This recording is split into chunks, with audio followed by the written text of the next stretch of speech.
Welcome back to the Kyle Olson Show. Donald Trump has sparked Americans of every stripe to get involved in politics, people who have never run for office before.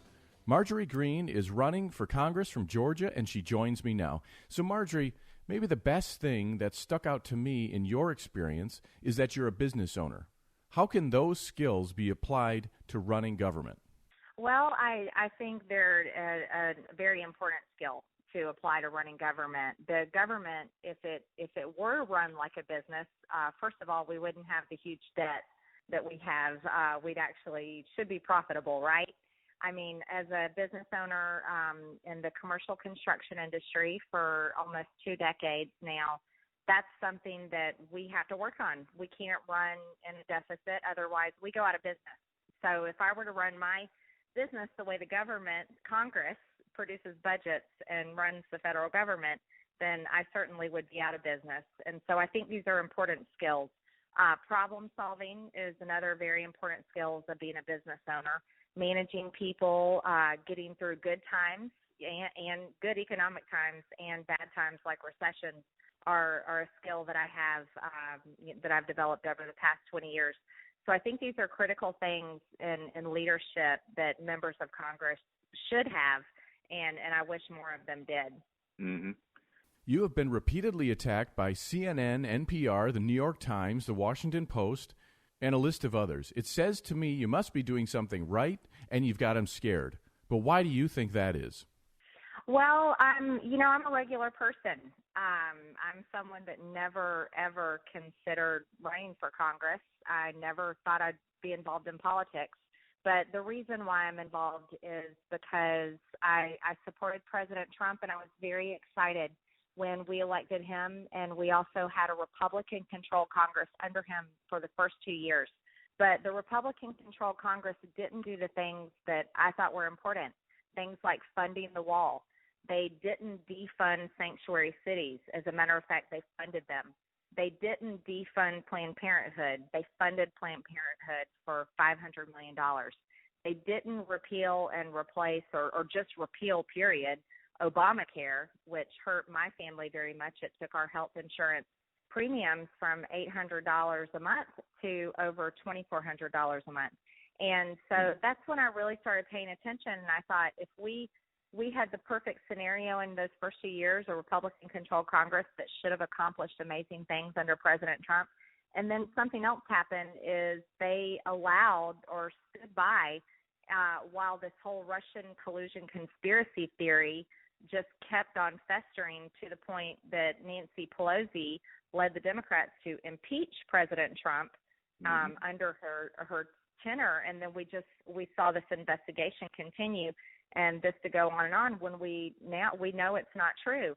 So, I'm convicted in my beliefs is that the federal government should be working for the people, and that's why I got involved. I'm unapologetic about my views. I'm 100% pro-life. I think we need to end abortion. I am 100% pro-Second Amendment, pro-gun rights, and I think the government needs to leave us alone and not touch our gun rights. I'm also I'm a Christian, and I have a strong Christian faith, and I'm very proud of that, and I want to have the strongest economy in the world because I've got 3 kids. 2 of them are in college, and one's in 11th grade, and I want them to have strong careers and a great opportunities to enter into when they leave. But I think the reason why the mainstream media, the fake news media, is attacking me is because they're really Democrat activists posing as journalists. And what they want to do is they want to push their policies through their platforms, which is the mainstream media. And when a strong conservative woman like me runs for Congress, and it's obvious I have no other agenda other than pushing the Republican Party to the right, holding people accountable, fighting back against Democrat socialism, and supporting President Trump, the president that I've supported from day one, that I think they're terrified of me. And so they're finding anything and everything they can to use against me, like maybe social media things that I posted at one time, which are, a lot, very much no different than a lot of maybe millions of Americans have posted and said the same things I've said. Socialism. That contrast, I think, was perfectly on display this week during the RNC, where you had President Trump and the others holding up America as a land of opportunity, and you've had protesting and rioting and looting in places like Kenosha, Chicago, Portland, Seattle, and then, of course, this week, as people were leaving the White House grounds after the president's speech, people were attacked, people were harassed. So what do you think is at stake in this election? I think everything's at stake. You know, when I started paying attention to what the Democrats were really doing, I started reading their bills. I started with gun control bills, and I read those, and I thought, wow, they're really going to take away our Second Amendment. I think that Save America, Stop Socialism is the defining phrase of where we are right now. The Democrat, if you read, I'll tell you what, President Trump mentioned it in his speech last night, is the Bernie Biden manifesto, the unity manifesto that they signed. It's 110 pages, and I think every single American should read it, because that'll give you a good look at what the Democrats want to do. I've read every page of it, and I'd already read those policies before. They're not new. This is not a new plan. These are the policies that Democrats have had for quite a long time. And this is what we have to stop. It's pure socialism, and you could even call some of it a tinge of communism. We definitely see that out of Antifa. That's their foot soldiers. Be it Marxist BLM, that's the foot soldiers also.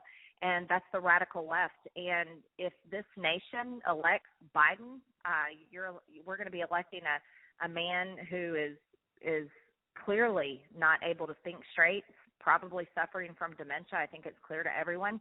And we'll be electing Kamala Harris, a true radical leftist, into office. And who knows what else will happen from there. But we'll also be electing that Bernie Biden Unity Manifesto, which is the first thing they're going to do is pass the Green New Deal. They're going to enter into the Paris Climate Treaty, go right back into that. Biden has already said he's going to enter back into a deal with Iran. So we're going to turn the clock back straight into the Obama years, but even worse, it's going to notch it up and send us straight into these socialist policies. So I think this election is critical. It'll change our country forever, and we won't be able to flip things back to freedom, to free market, to the wonderful ways that we all know and love about our country. And I will not stand by and allow that to happen. That's why I'm running for Congress. I can't be complacent. I've got 3 kids that need a future, and I want it to be a future and a free America that's given me the opportunities that I've had. And so I think we've got to fight for it. I think you're right. When you look at what Joe Biden and that 110-page document that he produced with AOC and Bernie Sanders, that's the direction that he is heading. And so when you hear John Kasich or Colin Powell or these various, pro-war Republicans who are coming out for Joe Biden and saying, oh, he's not going to go to the left, the John Kasichs of the world are not going to be in charge if there is a Joe Biden administration. It's going to be the far left. This guy's not going to be a moderate, and people need to realize that. But unfortunately, we're out of time. Marjorie Greene, she's candidate in the Georgia 14th Congressional District, which is Northwest Georgia. Thanks for joining me today. No, thank you. I appreciate you having me on. This is the Kyle Olson Show. We'll be right back.